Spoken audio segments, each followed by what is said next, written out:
Hello and welcome to this episode of the Round Ball Australia podcast. No big elaborate introduction from me today. I'm not Lockie, which, I think we all kind of got used to for a while, and he came back and decided to bring back the intros, but none from me today because, to be perfectly honest, it was a late call for me to host anyway and I couldn't be bothered. But I'm joined today. It's good to see them both back for differing reasons. Christian, of course, you've been absent for a while with the tennis and those commitments. And now that that's over, hopefully you'll be back on a little bit more frequently. Yeah, apologies if I'm a bit rusty this episode, trying to get back to the swing of things in terms of football, trying to keep up to date, watching the games, highlights, etc. But no, great to be back, and yeah, it feels normal again to actually be on the podcast. So no Lockie, but I'm sure you do a good job as always, Jacob. Thank you, and also joined by Will. Will, I feel like actually, I don't know, maybe have you been on more recently than Christian? I possibly on a predictions video, but Christian was saying rusty. Mate, I haven't been on a main podcast episode for a long time. I didn't even know. Months. I didn't know a lot of the procedures have been changing and shifting while I've not been. I know you asked for a rundown in the chat. Like, hey, we have no rundowns. Don't do those anymore. That was a little bit facetiously, but no, really good to, as I think I always say when I come back, but like good to dust off the cobwebs and be involved again. I should be, around for these wrap-ups on a Sunday night for us and a Monday morning for you guys. So, no, good to get going, and it was a nice little round of A-League football we had on. Sure was. We'll start off with Michael Valkanis. He's back in the headlines again. Perhaps not for the right reasons. The Raw have kind of been struggling over the last month and a half. They've had some poor results. They've not had the form that they had in the first half of the season, dropping points. They lost here 2-1 against the Mariners at they were playing out at Redcliffe. It was a decent crowd, a good atmosphere. It felt like, this was a really good opportunity for them to kind of stop this form slump that they've been on, the 4-1 loss to the Jets, a 3-2 loss to Adelaide before that. It was right, okay, you're coming up against the Mariners, and well, obviously I know you're protective of the Mariners, but they're not the team that they were a couple of seasons ago. It's at home. There's this big opportunity for you to reverse that, and they couldn't quite get it going. And Valkanis, post-game, rather than, talking about, what needs to change for the Raw to get things going, goes on a bit of I don't want to call it a tirade because it wasn't, and I will say as well, it was quite funny. It was objectively a pretty funny press conference.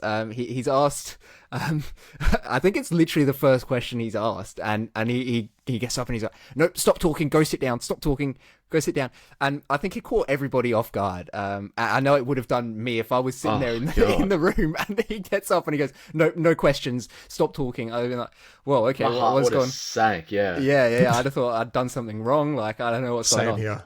Yep. He then obviously flips that and goes, "That's what I get every week, right? When I try and ask a question. How does it make you feel, right?" And look, I'll be honest, I kind of found it quite funny. But Will, I think the thing that is getting on the wrong side for a lot of people is that this is a kind of consistent problem that he's had this year, is the way that he's treated the officials during the game, after the game, in the media. It feels like, it started out a case of, okay, yeah, there's been a couple of calls gone against us. I'm not a big fan of that. It's kind of hurt some of the results that we've had. It's getting to a point now, though, where it kind of feels like he's making it almost a personal vendetta. And that's when it starts to go, okay, in a vacuum, had he done this, it's funny, but with the context around everything that he's done and the behaviour that he's had this season, the behaviour his team has shown on the field as well, it doesn't quite sit right. Yeah, exactly. As you said, I don't think he is doing himself any favours in how he acts in terms of flipping this narrative around, right? If he wants this to change and he wants to be treated with respect on the sideline and have a relationship with the fourth official, which I think is important throughout a match, and if he, wants to be in the good books of the referee, which we always say, if you're a team that's targeted by referees you feel like you are kind of harshly done by, the thing is you need to get them on your side as much as you can. You start off games, you kind of, being on your best behaviour, and everything Valkanis does is just goes against that, and it's just a snowball effect of his teams being harshly dealt with. Then it's just this whole thing is like a self-fulfilling prophecy of just this clash between the invigilators and his side. So I don't know. It's just this type of behavior is something that maybe you can make your team's philosophy, and it's all going well. And early in this season, when everything was a bit rosier and the results were there, it's something you can really get away with to an extent. But I mean, yeah, as soon as we're seeing now, this game you mentioned, Mariners are not a side that you really would expect to have gotten a result against a team like Brisbane, especially with their earlier season form. So this is definitely a fall from grace of where they were. And then the spotlight just gets even brighter on the methods and the methodology of how he wants this team to be known. And yeah, it's just really not good enough. There's nothing to get around and support if the performance is and the results are not matching the aggression shown.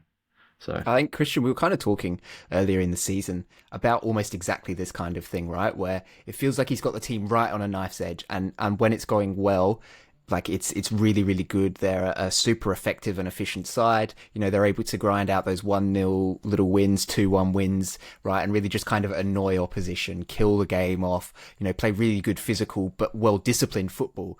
But I think we were kind of saying that there's always been that potential there for either just a poor run of form or a couple of moments to happen, some you know, poor discipline, some red cards and things like that. And potentially as well from Valkanis, kind of, you know, the behaviour from the leader of the group in a way to then impact the season that Brisbane are having. Do you think that that's kind of playing into this a bit, that it's not just that, okay, they're, you know, maybe not creating or generating enough in the middle of the park, that their defence has kind of gone to sleep a few games in a row now, but that a lot of that stems from the fact that there's kind of now this almost mentality and this negativity that's seeping into the team that the Valkanis has let grow, both, you know, through persistently, you know, challenging officials, but then also the kind of way that he's trying to put a spin on it, much to a similar, you know, extent that Marco Rudan did when he was at the Wanderers, right? Where it's like, it's us against them, it's, you know, they're always going to be against us kind of thing. Yeah, how much do you reckon that's playing into it in terms of the playing group and their mindset?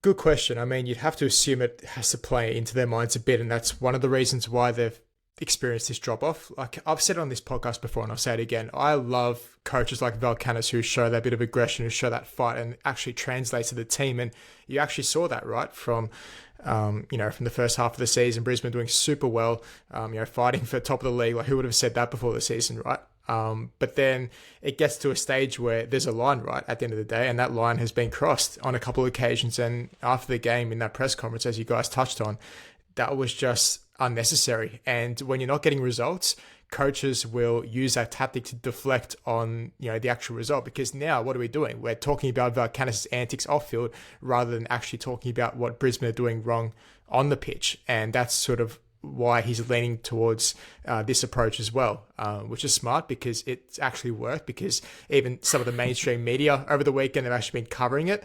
So it has really deflected a bit off Brisbane's loss against the Mariners, right?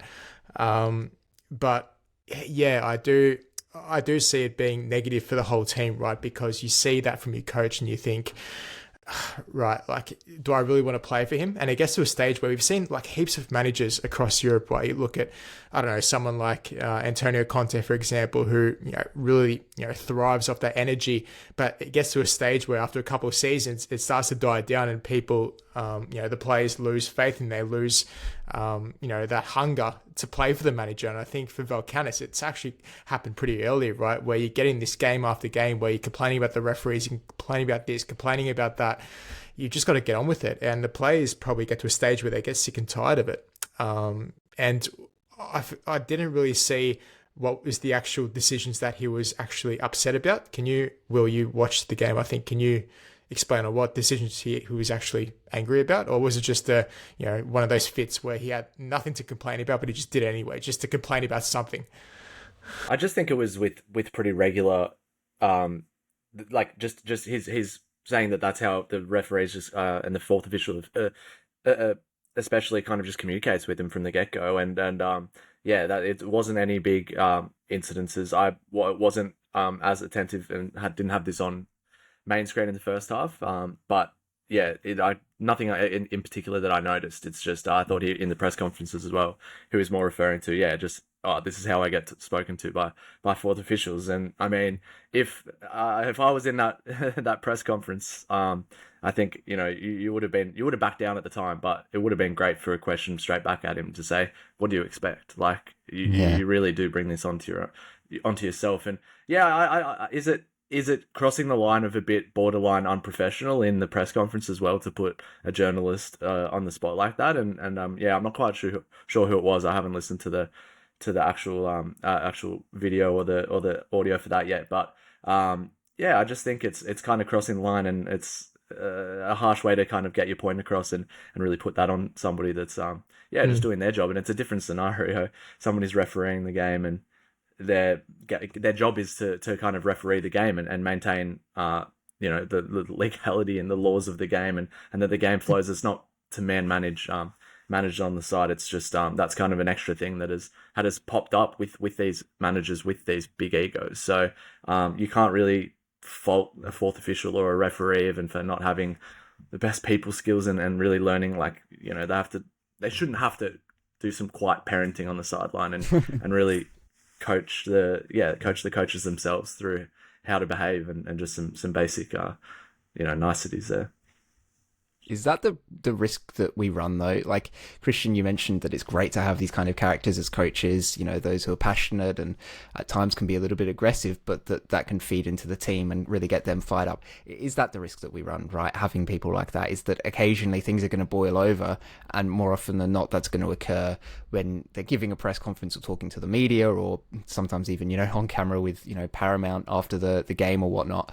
Is it worth having that? On the good days, it's he's pulling out these analogies of Greek mythology to describe the season that Brisbane are having or a particular game that they've just played. Is it something that we have to do? Because let's be realistic, right? Not everybody can just be a pleasant, perfect person all the time, right? I mean, I've had dealings now with a fair few coaches, and one time it'll be great, and then another time, if they've just had a loss, it'll be, well, actually they're a completely different person. And I think it gets to an even bigger extent with somebody like Valkanis, who is so passionate, right? And so I'm kind of interested in your thoughts there, Christian, because you're saying it's great to have people like that in the game, but is that just something that we have to take with it, or does it go to Will's point that actually it's unprofessional and that people that kind of behave in that manner shouldn't be getting these jobs in the first place? Well, that's why I said from the top, right, that there's a line, and you can sort of tread it at a certain point. But if you cross that line, then for me, that's it, right? It goes to the point of being unprofessional, and it's not a good look, not only for him, just for the club in general, right? To have a coach sort of acting in that way. And you saw even on social media, even this morning, like there's a lot of sort of, backlash, and, the way Valkanis, went about. I think Lockie put up a good tweet as well before today. He said, if you want respect, don't disrespect, the referees. It's that simple, right? And you guys said it from the start as well. If you want those decisions, then you have to treat those who are going to give you the decisions the respect they deserve. And it could be behind closed doors where you bring the referee to the side and say, hey, can we have a word here? But I think Valkanis acts like this just in the public eye way too much. And it just, again, it's a negative look. And, does that translate to the players? We're sort of debating. Maybe yes, maybe no. Maybe that's part of the reason why they're not getting as good a results as they were previously. We'll never truly know that. But Valkanis has to be careful, because Paletti, sent a message in the group chat today with his negative coaching record over 7 odd coaching stints, whether it be manager or assistant manager. I've got the numbers actually. Yeah. His total record sits at 17, 12, and 34. So 17 wins, 12 draws, 34 losses across his different stints as head coach and manager. So, of course, started out as the caretaker at Adelaide United, went 2, 3, and 5 there, went to Melbourne City, 6, 1, and 8, then played for Eupen, 1, 2, and 5, Hapoel, 2, 2, and 1, Ajax as the caretaker. He didn't win a game. He drew 1 and lost 1. And then Adana Demirspor, didn't win a game, drew 1, lost 5, and now with Brisbane, he's 6, 3, and 9, including Australia Cup results. And that's kind of the thing, right? Is you can have these moments of passion and aggression, and you can wave it off if the means justifies the ends, right? If you're getting results and you're at the top of the table, and I think that's kind of maybe what happened towards the start of the season, right? Where we kind of went, well, he's just eccentric. But now that the form is starting to slip, Will, and you know, people are starting to question, is he actually a good head coach, or is he just the kind of guy that's able to get a few results here and there because of his style of man management, but over the long term it's going to kind of fall away? Is that what we're seeing now, do you think? Maybe it's just him returning to what he has always kind of been as a head coach, right? Which is no disrespect to him, but it's just looking at his stats over his whole career. There's nothing there that really kind of stands out and makes you go, wow, this guy is going to be the guy to lead the Brisbane Roar back to the A-League title. No.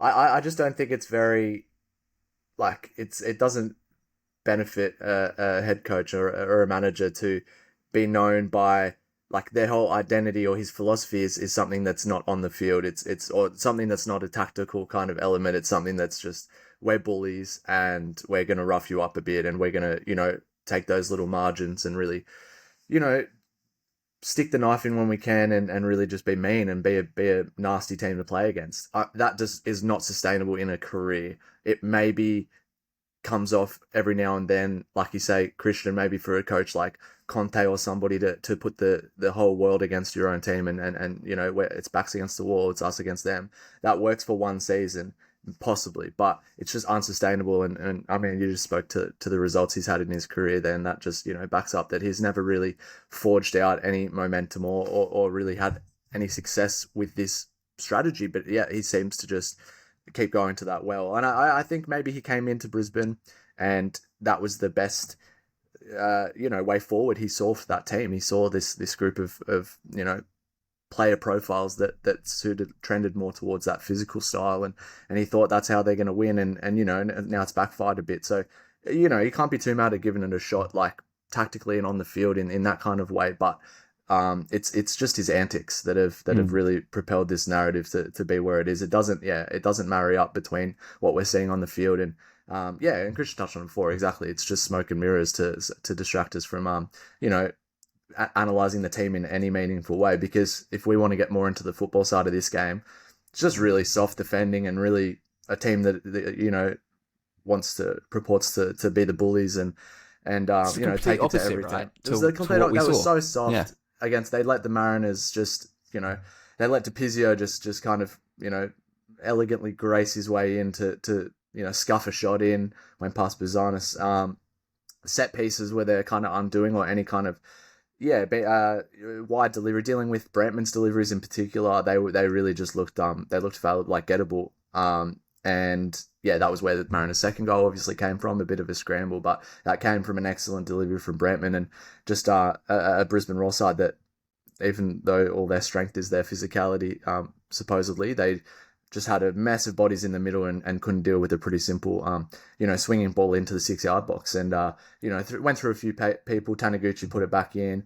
Rue with a left-footed finish, which was pretty good. He made up for probably the error came from him earlier in the game for Roar's goal. So he did make amends there a little bit. But yeah, if you're gonna let the ball bounce around and the ball play a bit of pinball in the box, it's bound to end up one of the times in the back of the net. So they're just round around the edges, just a bit squishy and a bit, you know, a bit soft. And this Mariners team really didn't need to do a whole lot to kind of take advantage of their, you know, opportunities that they made. And it was it's a weak performance. So if you're Valkanis, right, don't you have to direct your anger at the players instead of the referees? Like, at the end of the day, and that's the thing. Like, I think he's trying to almost support the players, right, and be like, it's not necessarily your fault, but I think at some point you have to hold them accountable, and not doing that is actually going to hurt you long term. And I've said it. It's revisionist for me to not say that I've been a big fan of the Roar this season. I think that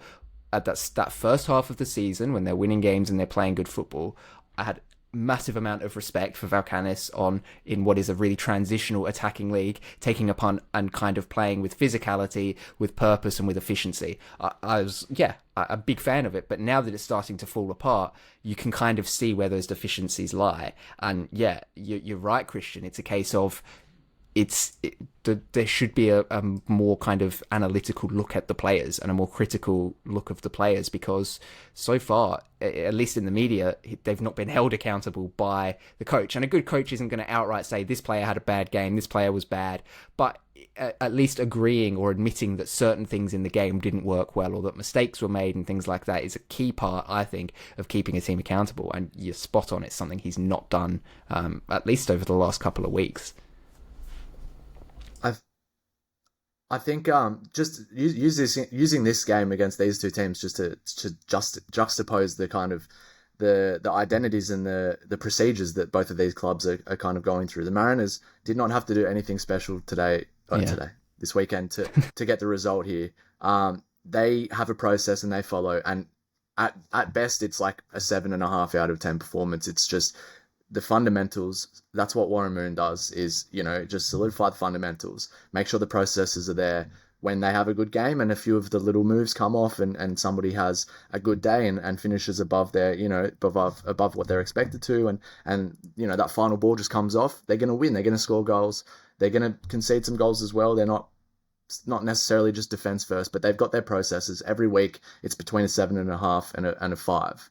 But Raw, it's something where, it's just so flippant week to week about what you're going to get on the field. When it's bad, it looks so bad. But when it's good, obviously, Jacob, that's what we've just highlighted. It was going so well. Everyone was in awe of them at the start of the season. But the Mariners are a team that, sure, it's just, I'm not going to, it's not the treble winning season, and everyone knows that now, right? But it's just being at that level, raising that floor just so consistently, just ever so slightly, kind of week to week. You have processes like this, you don't have to do much to take bigger scalps in this league. So I think that just shows the approach from either of these coaches, and something that fans can get behind in the Mariners project, and something that will divide fans a lot in the Brisbane project, which I've seen a lot of comments saying, this is the kind of coach that will allow you to kind of take a bit of time off your team and step back for a little bit, which is an awful thing to see, because it's something Mariners fans have dealt with a little bit in the past. But it's just, there's nothing to really hold on for fans, and that's just more evident, in these two teams coming up against each other than any other really in the league.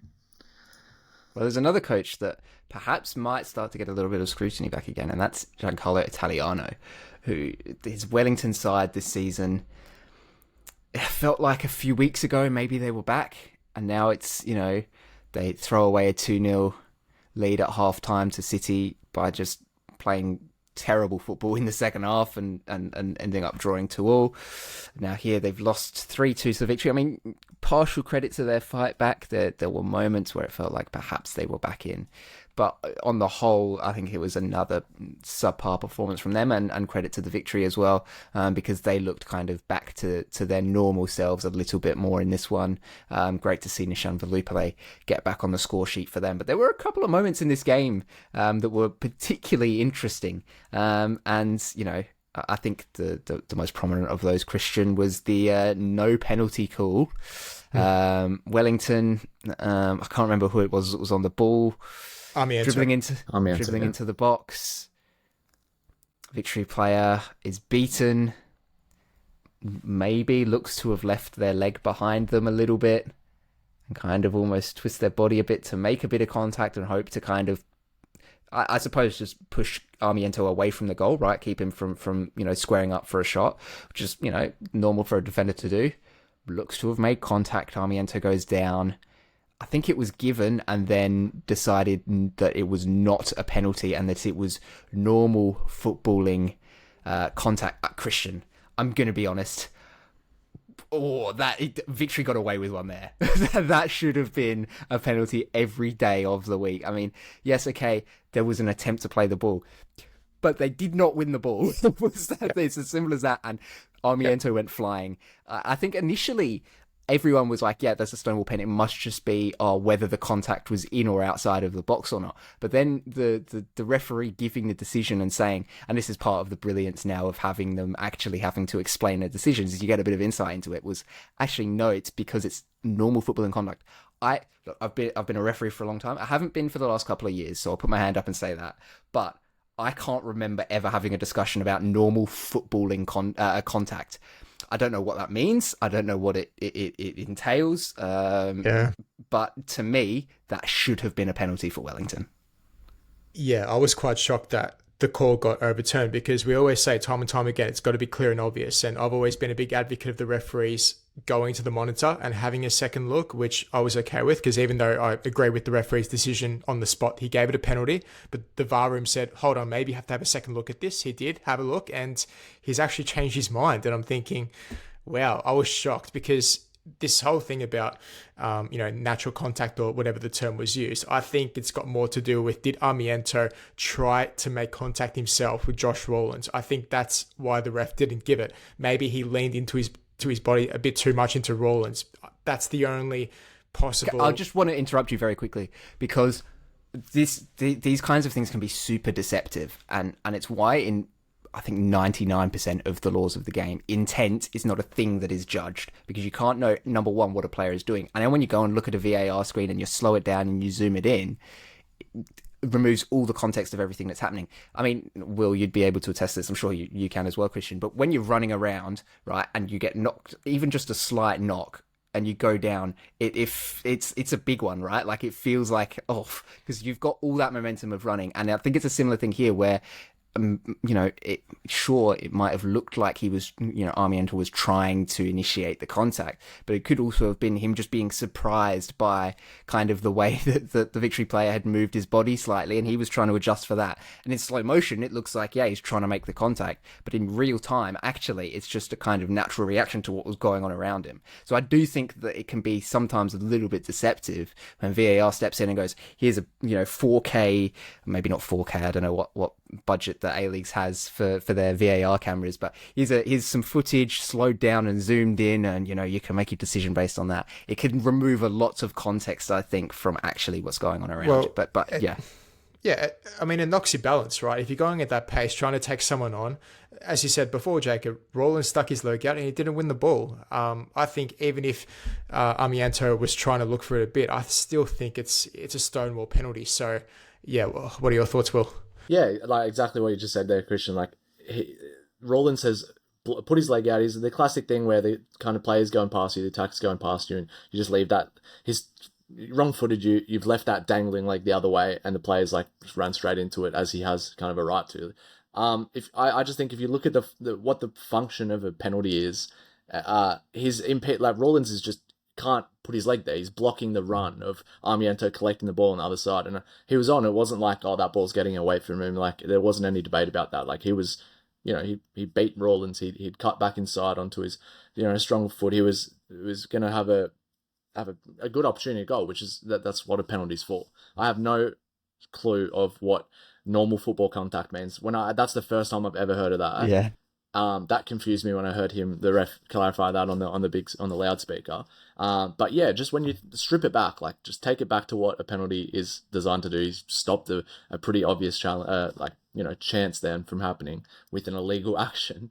It just impeded his run. I fail to see how that wasn't given or was overturned, as you guys said, because 100% the original check was just where was that foul taking place, like, where did that foul take place? So just a baffling decision that then he went to overturn himself and not give it at all. So a very odd one there, and I'm definitely going to have a scroll through some law books and try and find normal football contact there.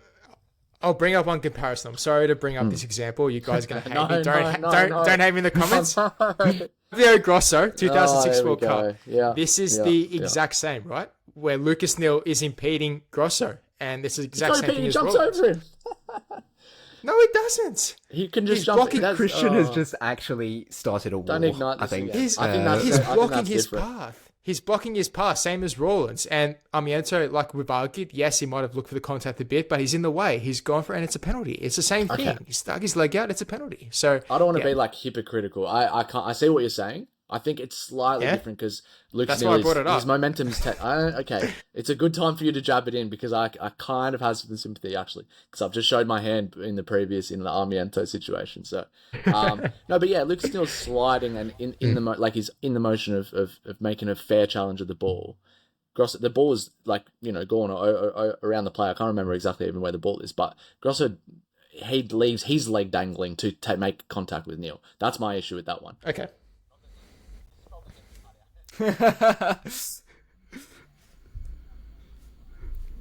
Fair enough. Yeah. Can we talk about the Enduka handball in the first half? I wanted to. Absolutely, that was comedy. Will brought up something funny, which was illegal action, and I thought immediately, I was like, that's what Charles Nduka did. I mean, it was ambitious. I've not seen something like that attempted that blatantly in. It was almost a red card offence. The last time I remember seeing something like that was when Emil Heskey was playing for the Newcastle Jets, and I vividly remember a game he was playing in Adelaide, and for some reason he's dropped into kind of the middle of the field, I think maybe from a kickoff, from a goal kick or something, and the ball's flying, and it's clear it's going over his head, and he kind of jumps up, and he's like, I'm not getting that, and just sticks his hands up and just stops the ball. He doesn't get carded or anything like that, which was, I found absolutely insane that happened. But that's the last time I can remember a handball kind of being as blatant as this in the A-League. I mean, look, I can give some respect to the ingenuity. And as an Englishman, I've been burnt by hands of God in the past. But this one was, I don't understand what he's thinking, Christian, right? Because number one, he didn't try and hide it all that well. He just stuck his hands up above him to knock the ball over Kelly Hill, the keeper. And number two, we've got VAR, a million cameras. Like, there is no way, surely, he could have thought, I'm going to knock this over the keeper and then I'm going to tap it in and it's going to be fine. VAR's not going to catch it. Like, I just don't understand the thought process that went through his head to go, I'm going to give this a try. Surely this will work. And then to look so just like unfazed afterwards as well. Almost like he was going to say done wrong. Yeah. It's like, what do you mean? Like, you just knocked the ball over the keeper. That was a perfect set in volleyball. And it's just it's mind boggling. I was going to bring it up. He looked so innocent after it happened. It's like, you know what you've done. It was clear and obvious. You've got the replays and the VAR in the room to show it. Even if the goal did stand, you know it's going to be overturned. So that's why I said, like, I don't know the rules 100% in terms of the intentional handball, but it was almost close to a red card, surely, because he had no intention to play with his head. Very lucky to not have been sent off, to be honest. The only reason why not is because we've seen obviously in the past where defenders use their hands to obviously stop a goal scoring opportunity. This one was just going through on goal, and it's just a free kick to the opposition. It's a bit less harmful. It's not scoring the goal, in terms of the intent, like, this is as bad as anything. I thought it was shocking. Yellow. Any purposeful handball is a yellow card, and that's, I'm pretty sure that's in the laws still. So it's odd if he avoided that. I only just watched it now, and that's ridiculous. This is. Yeah. I don't know if you've had anything similar though, Will. I mean, we see it every now and again from keepers, right? When you're coming out to claim a ball and realise you're outside of the box, but just kind of stick your hands up out of instinct. You can kind of understand that from a goalkeeper's perspective because they use their hands. Yeah. But for a striker to do that, I don't know if you've come up against somebody who's tried something similar to that against you, but that just feels like such a weird situation for him to have found himself in. It is, because I think he had the chance wasn't completely gone either. Yeah. But no, I've definitely been victim to it, as in just a reflex, but that's because I am a keeper. So I've gone out, it's actually like left side of my box, ball was bouncing. I kind of shepherd a player all the way around the box, and then he puts in a cross. I kind of just jumped up and turned my head and kind of handballed it. I got a red card last season for that. But that was a nice game. I missed a game, had a nice time on the sidelines. It was a nice week off, really. But did they lose? At least you admit it. No, we won that game. Oh no, that was one of the ones we lost. We lost that game. Well, there you go. So I think we were already. I think I know why they lost. But no, but I was gonna say then I've seen this happen with outfielders. It's just, I don't know, like, people have just had brain fades on the field and like stopped throw-ins, just had a throw-in going over the head, and then just, I don't know, reflex, stick their hand up to catch it. I've had some baffling ones where I've seen like instances of that, and where a player has kind of like avoided a yellow as well, which I think in this case, in every case of a purposeful, even if it's a brain fade, it's definitely like has intent. It's definitely was meant, so should be a yellow. But yeah, no, it's an odd one. You just have brain fades every now and then and try and be a bit cheeky, I guess. Yeah, take nothing away from Nduka, because I thought that game in particular, I thought it was very, very good. He got the assists for the second goal for Valupale, nice hold-up play. And I think in general, like throughout the whole match, the minutes he played, I thought his actual general hold-up play was actually really good, bringing others into the game.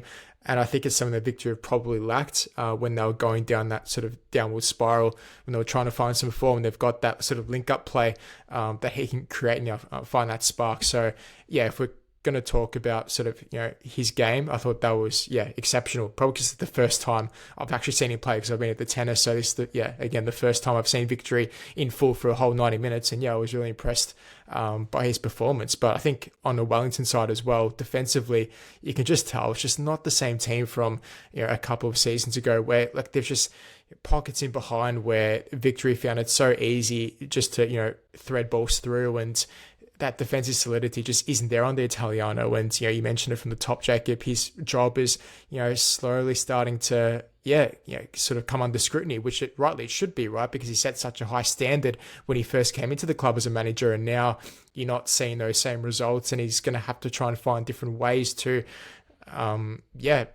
combat everything in terms of style, his player profile, his tactics, his formation. It just doesn't seem to be working, or at least be anything consistent. So I think that's going to be a major problem for Wellington, but good to see Victory back in the winner's circle. Well, I actually want to get your thoughts on a couple of things, Christian, specifically Victory related. Number one is XG stats. Now, don't come up with pitchforks just yet. Let me explain. People who hate advanced statistics in football. Look, Victory have been, I think everybody can see, kind of underperforming this season. Relative to not only their own expectations, but also where it feels like some of their creative play should have them. And so far this season, their XG conversion rate has been 0.88. So that's how many goals they will score per 1 XG created. So an 88% kind of ballpark figure. In the game against Wellington, they were 2.84 XG conversion rate. 2.94 even, sorry. So they were significantly outperforming their XG. Is that just down to, do you think, some good play by the likes of Nduka, by the likes of Valupale, finishing some chances, Dorigo getting in on the act as well, which was quite interesting to see. Like, is it just a one-off, a little blip, or do you think that maybe this could be the start to turn this narrative for the Victory around a little bit, where actually they can perform to the standard that they've set for themselves, and the standard of creative play that the likes of Juan Mata have been able to make for them as well?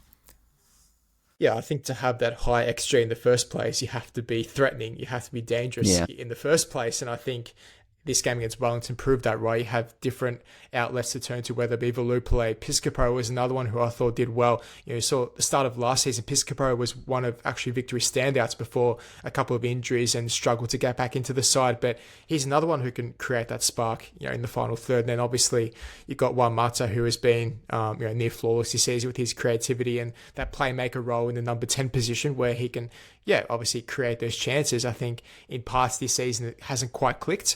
I'm talking about the final third in general, but this game in particular, you saw that Victory look like they should have had at least 3 or 4 goals, right? They were just unlucky on a couple of occasions, and it's about maintaining that, right? Because that's been one of the big criticisms of Victory in years gone by recently, is when, they get balls into good positions, but when they sort of pass it in around the edge of the box, they sort of don't really know what to do with next. And they've got the talent to be able to get to that next level where, they're putting crosses into the box to Nduka or Virgos, whoever the case may be, and they're putting away those chances. In some games, they just haven't been able to get the service, the centre forward I'm talking about. So, I think in terms of that gameplay, it's there, right? I think Dillis knows his identity, knows what he wants to get out of his team. It's just being able to, put those final pieces together and, get that final, output, which is goals, right? And a high XG. And I think hopefully they can build on this because, again, like I said, they've got the players and the talent to do it. So I think, it's just the case of wait and see.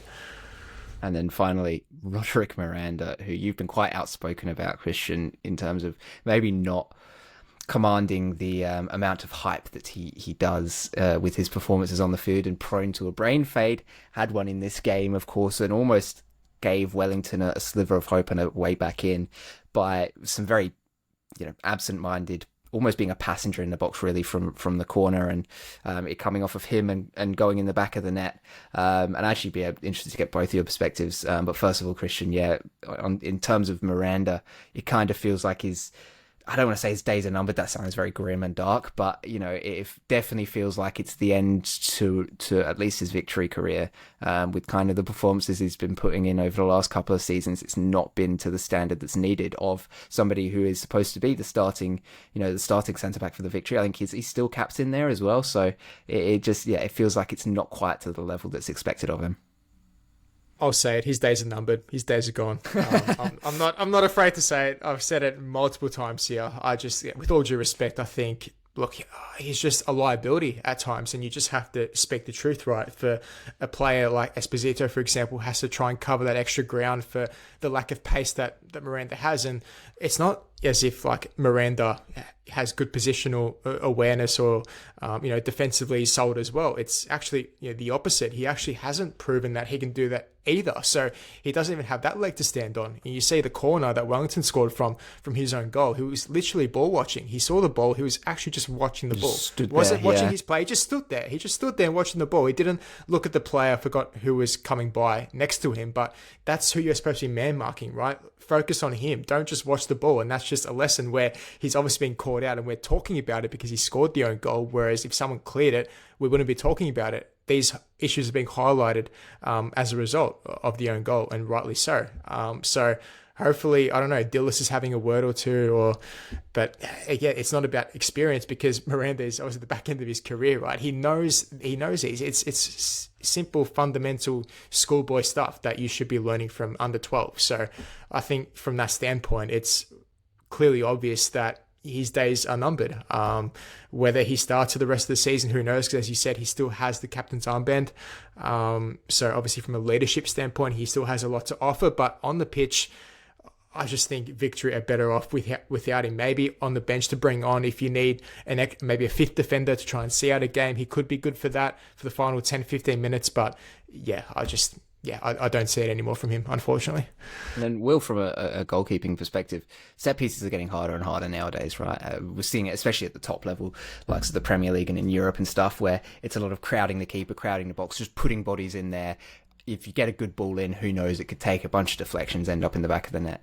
From a goalkeeping perspective, how difficult is it then to add on top of that somebody who, as a defender, should be doing a lot better in those situations and is actually creating kind of a liability for themselves? Because I'm presuming it's not something you really account for, right? You don't go, right, well, it's going to come down and then Miranda's going to knock it in the back of the net. You're not kind of anticipating that, right? So it feels like sometimes for keepers, you've got the chaos that is a corner already in front of you, and then you're adding into the mix a chaotic centre back who you're not quite sure what their next move is going to be. Like, that must be an incredibly difficult thing to try and manage. Yeah. I think any weakness in set pieces from defenders are being just highlighted ever more right now because of the importance of set pieces in the game, right? So that's a growing skill that I think we're always a little bit, slower to adapt, and especially Miranda, who's somebody who's at the end of their career, hasn't had to be as mobile in the box, maybe on the set pieces, and has, relied on his height and physicality just to kind of sit in a zone and deal with it, and hasn't been used to the pressure that is now being put on the defense when a corner especially is being taken. So he's somebody that he's kind of missed that wave, and I think he's not going to be too bothered, and he's not somebody who would enjoy even doing set piece defensive set piece training on the training pitch. He's somebody who's had a bit of a storied career, and he's exactly one of those players who would storm off and think he's good enough to kind of miss those sessions, which is a thing. Even players at my level have that attitude about it, right? Yeah. But exactly as you're saying, the chaos of just those in-swing balls. I don't know. Yeah, the gap is widening, so it's something that players will have to. And pathways in junior academies and things like that. I think it's going to be something that's trained at a much higher level than it has been, so that you don't get these scenarios. Because clubs are realizing that there's margins to be gained in those little percentages from set pieces, throw-ins, long throw-ins, everything like that. they're just it seems to be a trend at the moment in the game where it's just increasing chaos, increasing that variance, right? Taking high variance maneuvers, especially in your attacking third, because there's not much downside. Players are shooting from wonkier positions than always. We've kind of seen a reversion to what we've been used to in the past couple of years, where it's that highly rigid structured football. But yeah, it's kind of where in that circular motion now of the high variance players coming back into fashion. So no, it's exciting to see, but a lot of keepers, it's not good for me to see as a keeper. It is awful. Even there was an incident with in the Premier League, like Bernd Leno overnight just was wrapped up in a WWE takedown move and had no chance to get a hand on any, like his arms are being held back. Yeah. And I just fear for the future of the game, because if that's happening at the top level where they do have a million eyeballs on each game and the camera's there and that's being given a goal, what chance do I have in my local league? Yeah. I can't necessarily send the VO in after the game's done and say, look at this, he's got my shirt, he's got my arm here. I think that's why in definitely the lower down you go, keepers are given more of a license to kind of have the decisions given to them, because yeah, we just get the benefit of doubt. I think keepers are just in general better people, so they don't really they don't lie as much as Interesting. All right, I'm ending it there. No. I was making a point. No, as in, like, we've got the benefit of the doubt. I don't think keepers are known to be like the divers and really try and go down easy in a corner. I'd rather take a cross than I would taking contact down. You can't say that. You dive on the ball for a minute in the 90th minute just to try and soak up time. No, you're talking about that's called knowledge of the laws of the game, Christian. That is a case of, I know I can have more time if I go down here than if even my level is the referees. Both the centre ref and the linesman told me before the game, they were like, okay, so the ref's going to give you the 5-second countdown. You've got 8 seconds total, but at 5 seconds he's going to give you the hand signal. So that's coming down all the way to my level. I don't have as many liberties as I used to. So no, but I'm just saying in general, like, keepers we're always a bit more of a protected species, but I think that's going to change, and these set piece shenanigans is making life a lot more stressful. Well, let's stick with keepers for a second. And you mentioned the 5-second rule, and I think I've deciphered what Lockie's note is about, Will. Okay. I believe Matt Sutton is the first goalkeeper in A-League history to be penalised for the new the like time of possession rule thing that the referees have. Correct, yeah. And I'm pretty sure that's what his note is about, in saying that, yeah, he's the first keeper to have that happen. But this game, MacArthur and Perth Glory, was kind of just wild, right? Like, it was an insane game. Philip Curto, the other keeper in this situation, I don't know. Christian, I know you've been a big fan of him over the years, and I think pretty undeniably has been one of the better keepers in the league. And for a long time, that was what MacArthur based their performances around, was knowing that he's going to put in a good shift. You're probably only going to concede at most one goal, and it's probably a worldie.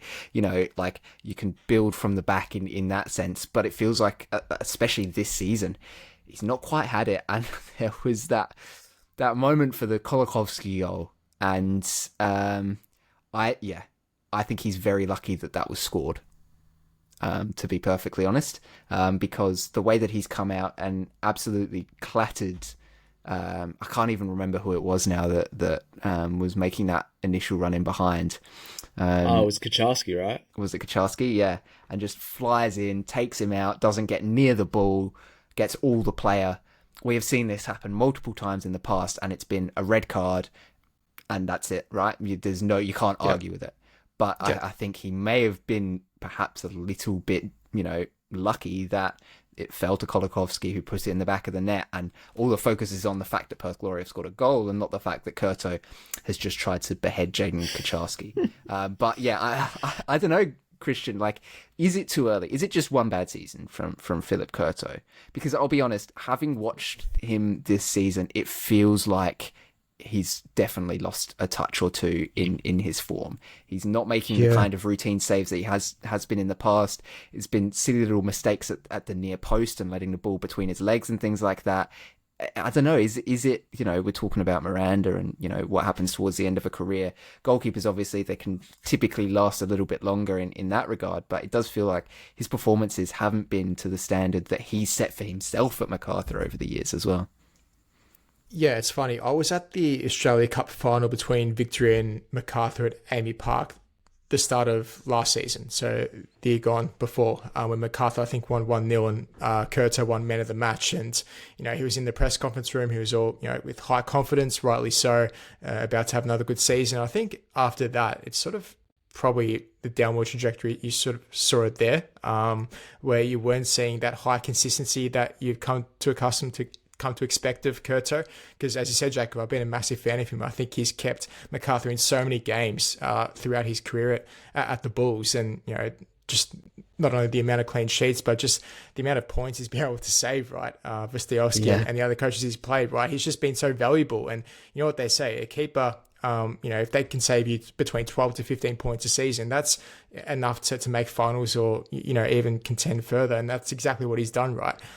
He's helped them so much. But I think, in this instance against Perth, he just sort of has a brain fade. And we've been speaking about brain fades like Miranda. This is another one where he just completely comes off his line, he probably knows that he's not going to get the ball, but he's already in that mindset where he's already committed to it, yeah. And Will can probably touch better because he's a goalkeeper. But once you make that move, okay, I've got to commit now. I can't back off. And he's gone in, and he probably knows he's going to collide. He's hoping that he can get a smidget of the ball, and obviously that's just not what happens at all. And Perth go on to score. But I think it's probably bad refereeing as well, because even though Kolikovsky scores, the ref should still come back and, for me, give the red. So I don't know how it's not like a advantage played elsewhere on the field where you can go back and card. I don't understand how keepers are just omitted from that.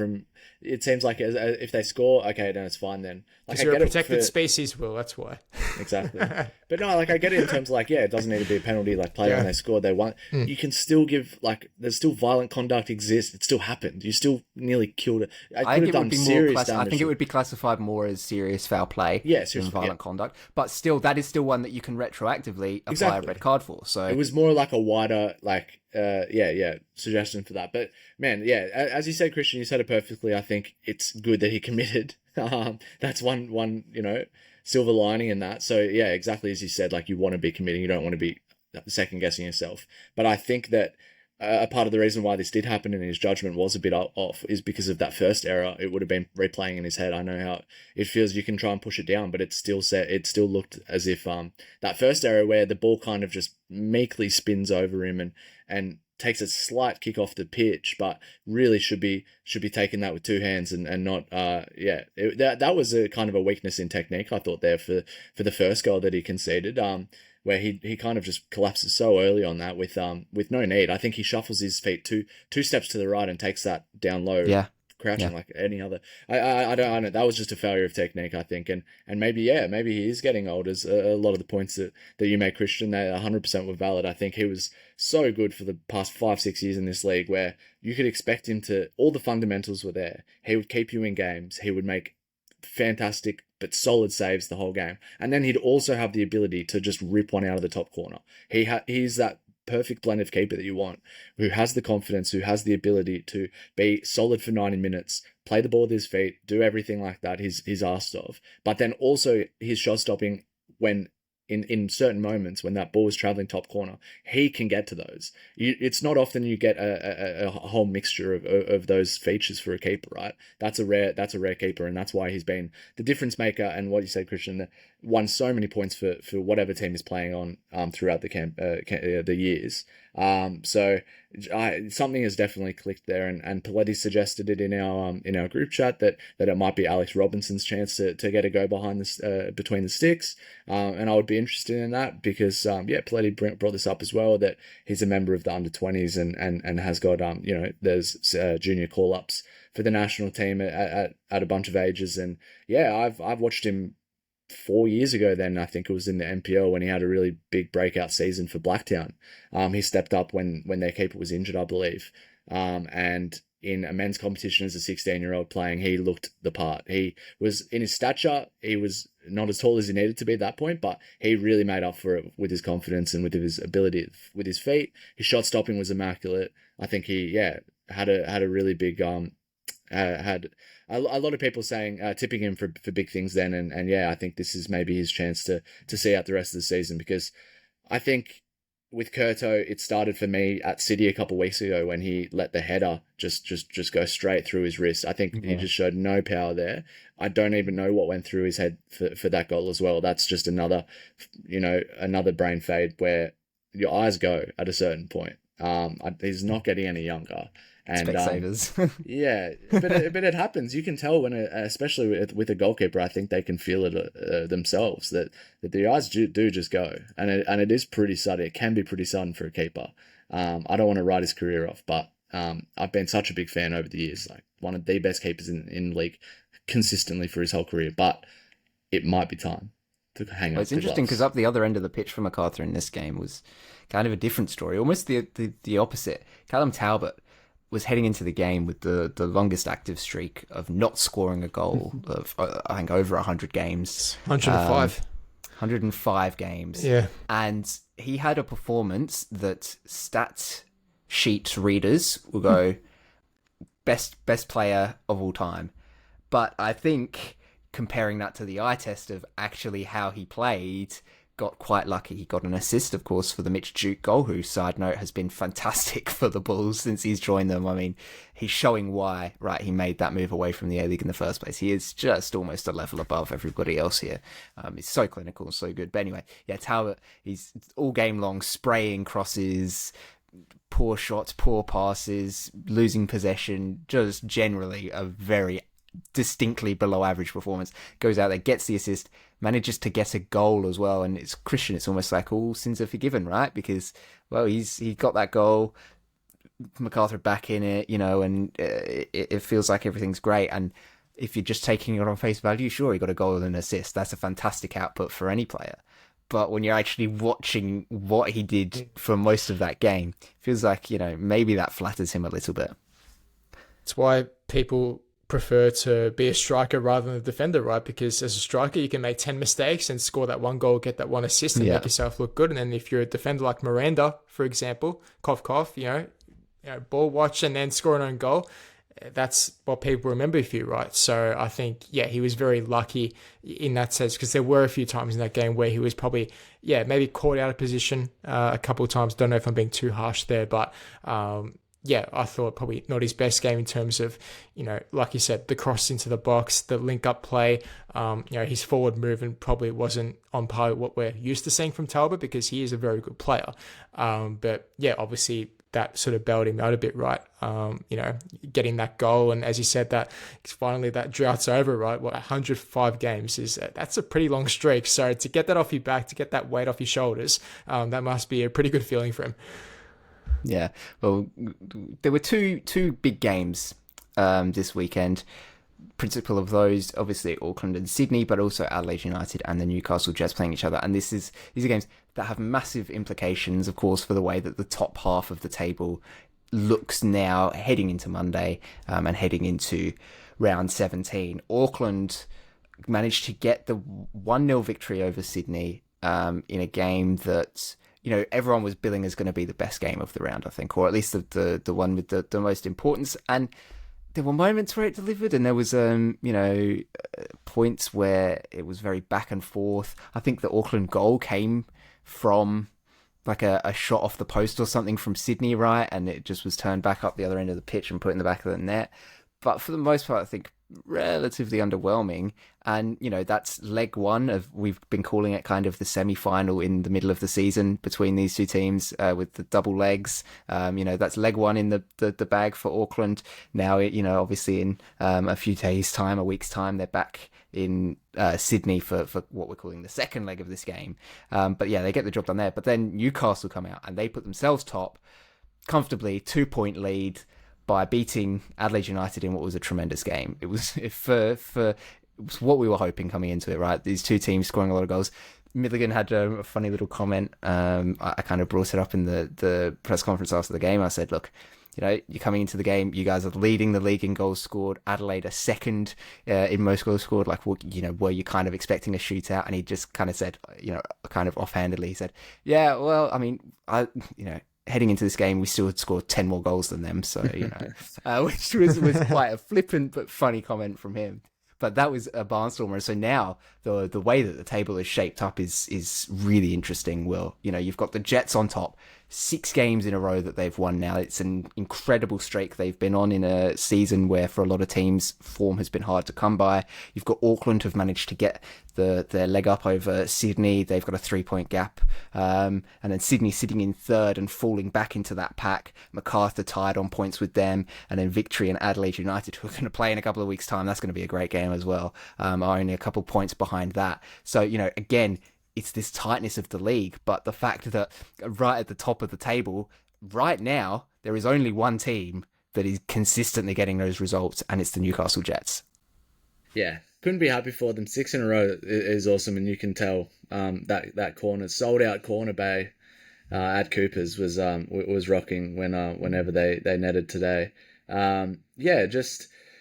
I think we do see a pack kind of start to clear, because you kind of have a quick scan down the table and you see Macarthur in 4th, and you see, I don't think they're playing like a team that will maintain 4th. So that looks to be where the pack will kind of split off a bit. Jets, obviously, they're not going to win every single game for the rest of the season. I think that would be incredible if they did. Clip that. They're going to have results that don't go their way as well, especially playing like this. They're not playing against Adelaide every week, Jacob. So it's not going to be as easy as it was. But I think that top 3 seems to be a step above in terms of their class, and that top 3 in my mind will separate a little bit. Obviously there's so many teams still at play in the finals, and we've been harping on about it this season, how close and tight knit everything is. And you can see teams like even the Mariners that are on a decent run, unbeaten in 2 wins in a row back to back for them, and they're only a win away from 7th. Now, it's just wild, and they've got a game in hand on a lot of teams. The game in hand will come into play. So Sydney have won on Auckland and Jets, and Macarthur, for example, who are up in 4th, as I said, have a game extra played than a lot of the other teams around them. So it's all going to equal out, and really a table that has, if you look at it as a points per match kind of table, that would be a better indication of where things are. But as I said, I think that top 3 really has made us made their stamp on this season, and they it'll be tough for any of those 3 sides not to make the finals for sure, and you'd have to tip one of the winners to come from that bunch as it stands. And going back to the what Piney, I think, called the new blue, between Auckland and Sydney. Lockie and I were trying to come up with some names for it, because it kind of felt like, at least for this season, it's got particular importance with these 2 teams being 2 of the best in the league. Like you said, Will, kind of in that top 3 of teams that you'd be able to reasonably expect to do well this season. But Christian, it wasn't easy going for Auckland, right? Sydney had some opportunities, and Auckland should have done a lot better as well with the chances that they did have. But I think the most pressing thing for them to come out of this one is Lockie Brooke going down injured. He has been a huge part of their success so far this season. He found his goal scoring form with the Wanderers, and is continuing that with Auckland, scoring great goals on the break, against low blocks. He's just able to find a way to get the ball in the back of the net. Him going down, that's now putting a lot of the responsibility to score goals on the shoulders of Jesse Randall. Now, Sam Cosgrove has come in to try and be that new striker, the number 9 for them, the talisman, and he got the goal in this one, but overall hasn't necessarily been the guy, right, that is going to be, scoring 50 goals a game or whatever. 50 goals a game, 50 goals a season. Even that's absurd. But you know what I'm saying, right? He's not going to be a big goal scorer, or at least from what we've seen so far. So having one of your main goal scorers going down with injury, it's putting a lot of pressure on Jesse Randall, and a lot of pressure as well, added pressure on Sam Cosgrove. And, that could be really, really tricky for Auckland to try and navigate. Yeah, we have to see the diagnosis of Lockie Brooke, and hopefully the injury isn't too serious, because, as you said, Auckland desperately need him if they want to make a deep run and win this thing. So hopefully it's a very short stint on the sidelines, because he's super important, right? You mentioned as well, probably having to rely a bit more on Cosgrove as well. But I think in terms of consistency, trying to give you that sort of goal output week in, week out, probably isn't that player for Steve Corica to turn to. So, yeah, Brooks going to miss for a substantial amount of time. That's a big blow for Auckland. But on the positive, if we're looking at the whole game in general, I thought their XG count was at almost 5. I thought that was bizarre. Because Devonish Mears had a great game, by the way. He was tremendous. Yeah, he did. It should have been a lot worse. Because Auckland only had about 6 shots on target. I've never seen an XG where you've had so few shots on target, and to get almost 5 XG, I thought that was insane. And it goes to show that, yes, they are sort of creating the chances, and a bit similar to victory, right? Where there's a few times where, yes, they are getting the ball in good positions, but can they actually put it away and, bury teams? Because if this is a semi-final, in the real thing, Sydney on their day will punish you for not taking those opportunities. So I think that's something Corica should be wary about. And again, it goes back to the point of Lockie Brook. If he's away for some time, then it's going to make it harder for Auckland to actually be more efficient and put those goals away. So I think that's probably one of the very few negatives coming out from this game for Auckland, because other than that, I thought it was a real, championship performance, if you like, and it should give him some good confidence heading into the rest of the season. We've spoken relentlessly this season about VAR, and obviously we touched on it earlier in the podcast as well with the Wellington victory penalty call. But in this Jets Adelaide game, there was a VAR call, two actually, that kind of were big momentum shifters in this one. The first being Yaya Dakuli, the penalty shout. Okay, that was not a pen. Yeah, I can see why people think it should have been, but there's a couple of factors at play here. Number one, Yaya Dakuli has made a name for himself this season as diving and going down very softly. And number two, I think that, the Jets defender, was it Natta that did it? I can't even remember who it was now. Might have been. I think they did a solid job, right? They did their job well. There was minimal contact with Dakuli. Like it was very, very soft. But I thought he got some of the ball though, didn't he? He got the ball. Yeah, he got the ball. But then he kind of left the trailing leg as well. It was so minimal and so it wasn't soft. A pen. It just was. It was Dakuli, I think, realizing, he's won the ball. What can I do? I'll try and get the penalty. But then the one that I think was actually more interesting and became a topic of discussion in the post-match press conference with Ed and Andrioli was the offside call on Brodie Burkitt, who has been tremendous since getting some minutes and getting that hat-trick against Brisbane. Looked to have scored another really, really great goal here. Was judged to be offside. Now, there was some interesting comments made by one of the cameramen during the press conference, and he was talking about how the nature of cameras, they have curved lenses, right? And so depending on how zoomed in things are and whatnot, things aren't actually necessarily in the position that they appear to be in, right? It's called parallax error. So basically it's the same thing as like when you're holding like your finger out in front of you and you close your left eye, you close your right eye and it moves left and right. Similar thing happens with cameras depending on the level of zoom and all that sort of stuff. And so he was saying that this is part of the reason why an umpire's call is a thing in cricket when, you're looking at LBW decisions and stuff, is because it's using ball tracking from a camera. And so there's going to be some level of error, in the movement of that ball. So they allow, whatever it is, like 10 millimeters or whatever of difference to say, yeah, that's an umpire's call or not. And he was saying that this was one that was within that kind of margin of error, right? That it was so tight that it actually, the likelihood is that it probably was not offside and that you can't judge it based on a camera. And so Ed Andrioli was asked this in the press conference. He said, this is what the cameraman has said, seems to appear to be the case. And he went off on VAR as a concept as a whole, and was saying, we've had it around for a long time now, and all we hear is complaints. It's never, it's so good that, we got VAR, it's doing such a great job. It's always, it got this wrong, it did this wrong, it ruined the game. And he brought up this, it's killing the atmosphere. You score a goal, you can't celebrate because you don't know what's going to happen, if it's going to be brought back or not. So I'd be interested to get both your perspectives on this. Now, Christian, obviously, we've heard, from you a lot about, VAR, but in terms of its application. But it's an interesting point of discussion when we're getting now an A-League coach saying it's failed, we should not be having VAR anymore. Right, I think I'm paraphrasing here, but he said something along the lines of, I'm powerless to do anything about it, but essentially implying if he did, it wouldn't be in the game. I'd just be interested, do you think it's brought more good than it has bad, or do you think it is this case of it's kind of killing the game in a way. It's slowing things down. It's taking away the excitement of a goal, and it's not even insusceptible to these little minute adjustments that can happen on a camera just by the virtue of it being a camera. Never really been a fan of VAR, to be completely honest with you. Like, let's be honest, right? As soon as that incident happened at the 2010 World Cup, I don't want to bring it up, but Frank Lampard, that disallowed goal, they wanted goal line technology, they got that in, right? And that was the first part of it. Then afterwards, they wanted to bring in VAR because, okay, these on-field decisions, there's these little offsides that can be picked up and this and that, and they brought that in, and from the get-go, it was supposed to be clear and obvious error, right? And so if that's not the case, then it should be the referee's call. But it's got to a stage where it's literally, you might as well just not have VAR, right? Because it's still like 50-50 interpretation, some of these calls, where managers are still complaining after games in interviews that, it's killing the game, this and that, like you just said, Jacob. I just think the reason why it was to be brought in to clear up clear and obvious errors, that was the whole point of it. And it's just gone completely away from that.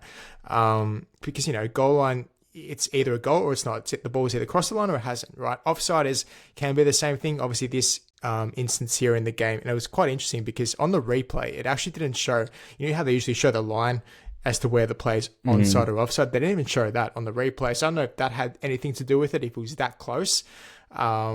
So there was, I do remember one for the Burkitt eventually. Yeah, there was. There's still, it might have come a bit later, but there was. It was late. It was later. Yeah. Okay. Right. Okay. But it was actually the left. Just to add to that, the line that they did, so it was the left, like Jet's left back holding him on, and I just think what worsens it, and this is going to go against what I'm saying afterwards, but the problem we have as well is we don't have enough cameras to get like parallel with the line. This is the argument of the cameraman, is that it doesn't matter. Even if you have one perfectly in line, you cannot guarantee that is actually...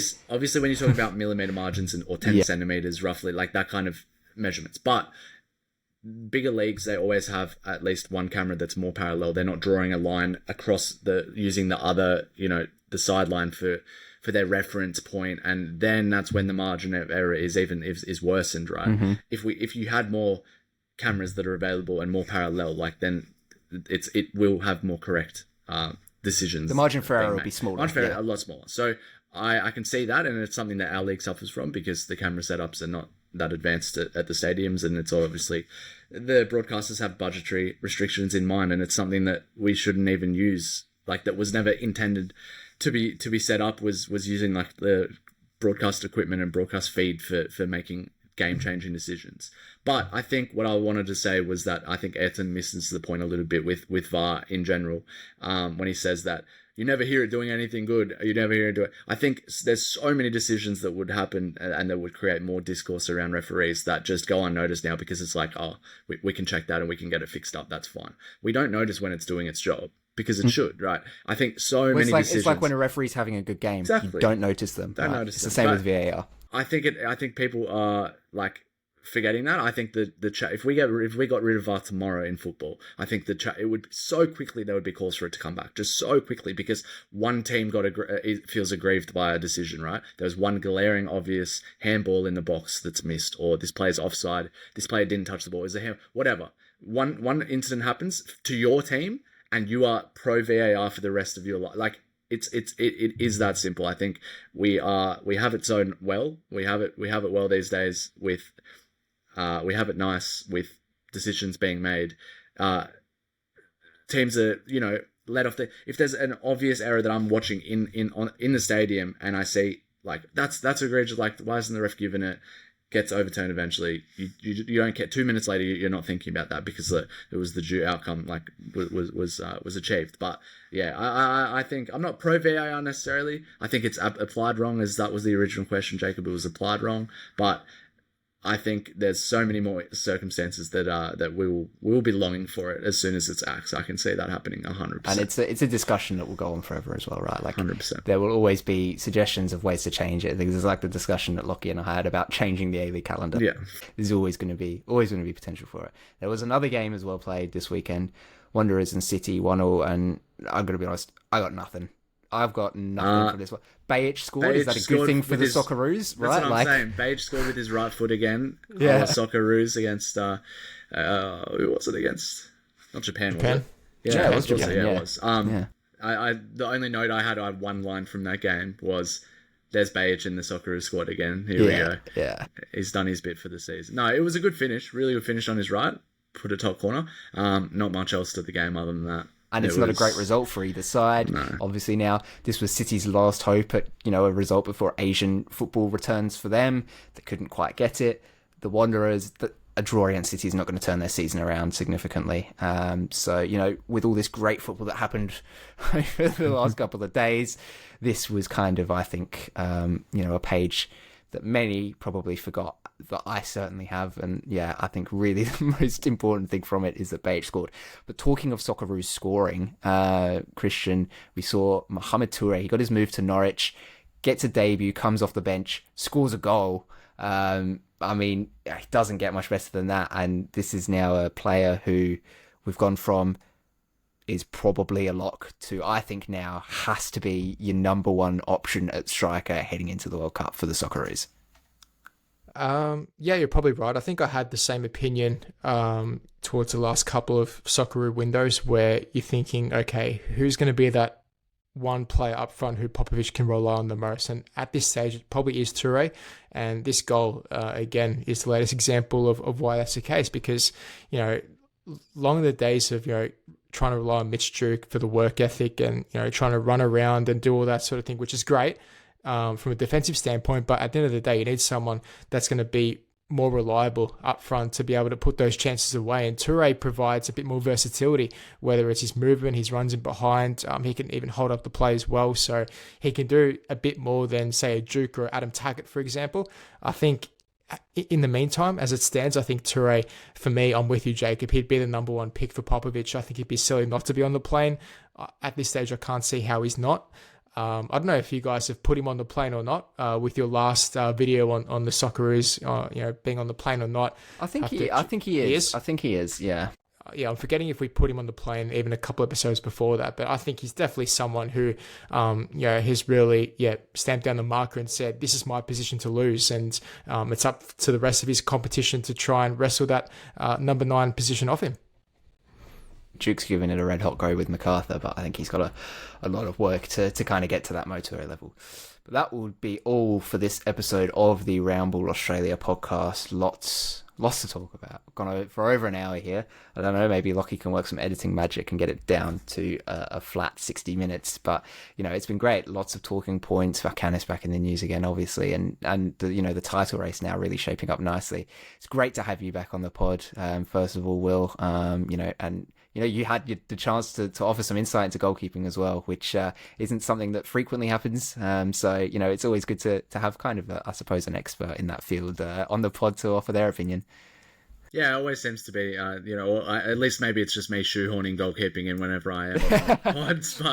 But yeah, I usually get called up when there's some stuff. Or Paletti pings me in the chat whenever a goalkeeping error happens. I'm the one to go to. But no, it's really good to get back into it, and I'll see you guys again shortly, I'm sure.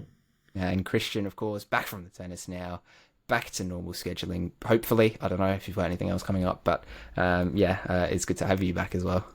Yeah, should be normal from till now to the end of the season, so I'll definitely be around hopefully for most podcast episodes, and we'll see obviously Lockie back again hopefully next week, and we'll have the usual crew back unless Will wants to make another appearance here or there. Maybe we can have the 4 of us, who knows.